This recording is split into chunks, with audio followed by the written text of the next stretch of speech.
डर गए कि मेरे नेताओं के घर जल गए, भाजपा सरकार के नेताओं के घर जल गए, कहीं मेरे भी कुछ ऊंच नीच ना हो जाए। तुम्हारा जो प्रधान सेवक है वो ऐसा है कि तुम जल रहे हो जलो, मर रहे हो मरो, पलायन कर रहे हो करो, लेकिन हम तुम्हारी नहीं सुनेंगे।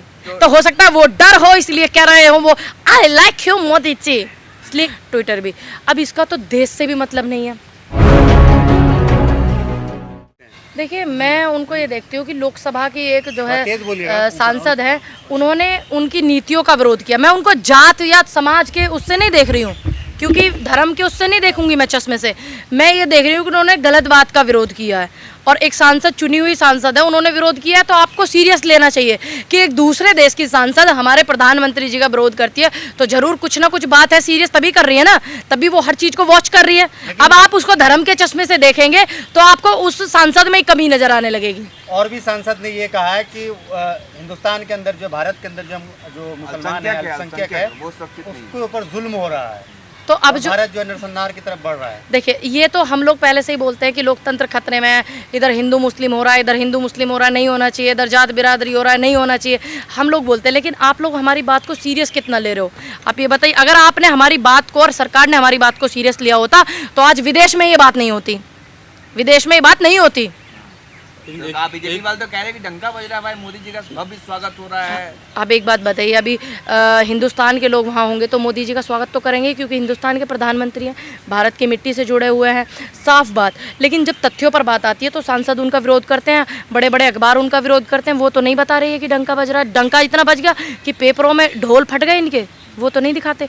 इसलिए हमें सबको सही दिखाना चाहिए कि नहीं दिखाना चाहिए। अब ये एक तरफा चीजें आप चला करके, इतने बड़े सीईओ एलन मस्क वो कह रहे हैं I like you Modi ji, I like you Modi ji. उन्होंने तो कुछ दिन पहले ये भी बोला था कि हम फेसबुक वालों ने ये बोला था कि हमारे ऑफिस बंद करवा दिए जाएंगे, फेसबुक वालों ने बोला था, ट्विटर वालों ने। तो हो सकता है वो डर हो इसलिए कह रहे हो वो आई लाइक यू मोदी जी, इसलिए कह रहे हो। लेकिन एक तरफ अमेरिका के राष्ट्रपति मोदी जी को बुलाते हैं, दूसरी तरफ उन्हीं के सांसद विरोध करते हैं, कितना सही है? देखिए अमेरिका के राष्ट्रपति जो है उन्होंने मोदी जी को बुलाया, अच्छी बात है, हमारे देश के प्रधानमंत्री गए। लेकिन उससे बड़ी बात यह है उन सांसदों ने ये भी देखा ना कि एक बंदा प्रधान सेवक आ गया इधर मणिपुर को जलता हुआ छोड़ करके, देश की व्यवस्था संभल नहीं रही है और बस फोटो सेशन में लगा हुआ, हवाई जहाज़ों से नीचे नहीं उतरा। तो उन सांसदों ने महसूस किया है ना। पूनम पंडित 24 में कहाँ से लड़ेगी चुनाव? मैं चुनाव लड़ने का मेरा कोई विचार नहीं, बाकी पार्टी के जो आदेश होंगे वो हम लोग पूरा निभाएंगे उस काम को, जो भी हमें जिम्मेदारी दी जाएगी। अच्छा, आदि पुरुष मूवी पे बड़ा विवाद हो रहा है, कहाँ तक इसको आप देखते हैं? देखिए आदि पुरुष में हमारे ईष्ट, हमारे ईश्वर, उनको एकदम गंदी छवि का बना दिया गया। उसका विरोध करने के लिए हम लोग तो है ही, जनता भी कर रही है उसका विरोध, लेकिन बायकॉट गैंग नहीं कर रहा है। बायकॉट गैंग को करना चाहिए ना, जैसे आप सबकी ये हो गया, हमारी यहाँ भावनाएं आहत हो गई। अब ईश्वर भगवान शिव के आराध्य जो है, आप उनसे इतनी वाहियात टपोरी भाषा बुलवा रहे हैं, अब तुम्हारी भावनाएं आहत नहीं हुई? मनोज पहले मुंतशिर था, फिर उसके बाद मनोज मुंतशिर शुक्ला हो गया। अब ये मुझे समझ ही नहीं आ रहा कि मनोज है क्या, ना इसका हिंदुओं से ताल्लुक़ है, मुस्लिमों का ये कितना ताल्लुक़ रखता है वो आपको पहले से ही पता है, सब वीडियो उसकी चर्चेज है, ट्विटर भी। अब इसका तो देश से भी मतलब नहीं है, इसका मतलब है बस पैसा से, कमाई से। बायकॉट गैंग उसका बायकॉट नहीं कर रहा है, वो मुख्यमंत्री कई सूबे के जाकर के उसका प्रचार करते। बायकॉट गैंग क्यों नहीं कर रहा? क्योंकि वो सत्ताधारी पार्टी के नेताओं का करीबी चमचा है, इसलिए। लेकिन गलत चीज़ों का तो विरोध करना चाहिए ना। अच्छा, एक तरफ मणिपुर जल रहा है पिछले 50 दिनों से, 1500 से ज़्यादा लोग जो है, मतलब 150 लोग से ज़्यादा जो है मर चुके हैं। और मोदी जी मस्त अमेरिका, उन्हें कोई मतलब नहीं।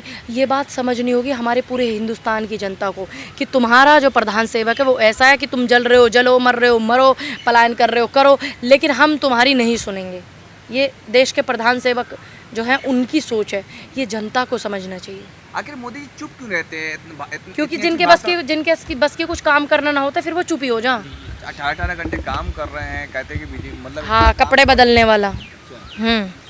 गृह मंत्री जी ने बुलाई तो है मीटिंग, ऑल पार्टी मीटिंग बुलाई। देखिए उन्होंने पार्टी मीटिंग 50 दिन के बाद, जब हमने शोर किया तब मीटिंग बुलाई। जब शुरू में 5-4 दिन ऐसा हुआ था तब क्यों नहीं उन्होंने मीटिंग बुलाई? तब क्यों नहीं गृह मंत्री गए वहाँ पर, दौरा किया, प्रेस कॉन्फ्रेंस करके आ गए एक कमरे में बैठ करके? जहाँ की ये मौजूदा स्थिति है वहाँ क्यों नहीं पहुँचे? वहाँ लोगों को शांत करते, दोनों समुदाय के लोगों के बीच में बैठते। डर गए कि मेरे नेताओं के घर जल गए, भाजपा सरकार के नेताओं के घर जल गए, कहीं मेरे भी कुछ ऊंच नीच ना हो जाए। अपनी ही जनता है, अपने ही देश के लोग हैं, अपने देश के लोगों से क्या डरना। दोनों समुदाय में बैठते, दोनों को शांत करते कि देश का नुकसान हो रहा है, आपका राज्य का नुकसान हो रहा है, यहाँ के लोगों ने मेहनत की है मणिपुर को बनाने में, बसाने में, आप अपने पुरखों की चीज़ को मत खराब करो। दोनों लोगों से मिलना चाहिए कि नहीं मिलना चाहिए था? लेकिन आखिर बार बार जब महिला पहलवानों का मुद्दा होता है, किसानों का मुद्दा होता है या मणिपुर का मुद्दा, हर मुद्दे में मोदी जी चुप्पी साध लेते हैं, कुछ भी नहीं बोलते। मैंने बताया जिसके बस के कुछ करना नहीं होता तो आदमी चुप हो जाओ। कहते हैं ना कि नई नई बहू जब आती है तो अगर वो किसी को नहीं पहचान पाती कि भाई चाची नमस्ते करनी है, बुआ नमस्ते करनी है, तो बेचारी हाथ जोड़ के चुप हो जाती है। इनका ही वो काम हो रहा है। मोदी जी 9 साल हो गए हैं सरकार चलाते हुए, 9 साल बेमिसाल का नारा दे रहे हैं। हाँ, वो सबको पता है कहाँ ले गए। भूटान से मैच करा दिया, कहाँ अमेरिका से हमारा देश मिल रहा था, मैच कर रहा था। आज बेटियों के बलात्कार, किसानों के लगा लीजिए, कुछ भी लगा लीजिए। पटना में महागठबंधन की बड़ी मीटिंग है। क्या लगता है तानाशाह को हटाने के लिए जरूरी है गठबंधन की मीटिंग होना, क्योंकि जब देश में लोकतंत्र ही नहीं बचने देगी मौजूदा सरकार के लोग, तो फिर गठबंधन बाकी जो विपक्ष है वो क्या करेगा?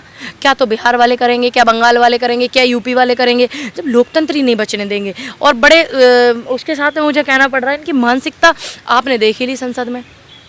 लेकिन कहा जा रहा है कि मोदी जी के सामने कोई चमत्कारी चेहरा नहीं है, सब फालतू लोग हार गए, थक गए सब। मोदी जी चमत्कारी हैं।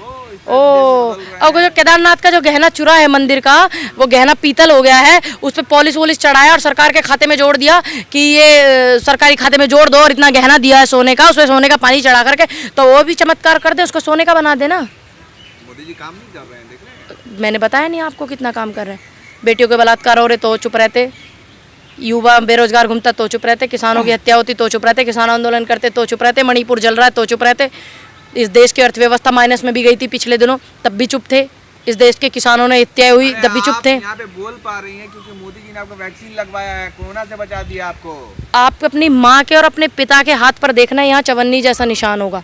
वो कांग्रेस के टाइम में आया, जब भी महामारी आई है कांग्रेस के समय में भी वैक्सीन लगी है, पीलिया, टीबी, ऐसे बीमारियों से निजात पाया गया। ये सिर्फ कोरोना की बात नहीं है, समझ आया आपको? चेक करना अपने माँ बाप के हाथ में है चवन्नी जैसा निशान होगा। जब 2024 में क्या लग रहा है कांग्रेस की तरफ से? हाँ, जनता को बदलाव चाहिए, जनता बदलाव करेगी और जनता की समझ में भी आ रहा है। प्रधानमंत्री पद का चेहरा कौन है? हमारे पास बहुत सारे चेहरे हैं, प्रियंका जी, राहुल जी, मल्लिकार्जुन खड़गे जी, और भी बहुत सारे, तिवारी जी, एक तरफ हसन जदयू जी, से भी आ रहा है कि नीतीश कुमार हो सकता है। नीतीश कुमार भी है, क्यों नहीं है, तो आ रहा है, ठीक है। मैंने बताया ना हमारे पास बहुत चेहरे, हमारे पास बहुत सारे चेहरे। स्पेशल आप किसी का मेरे से नाम क्यों लिवा रहे हो, ये बताइए।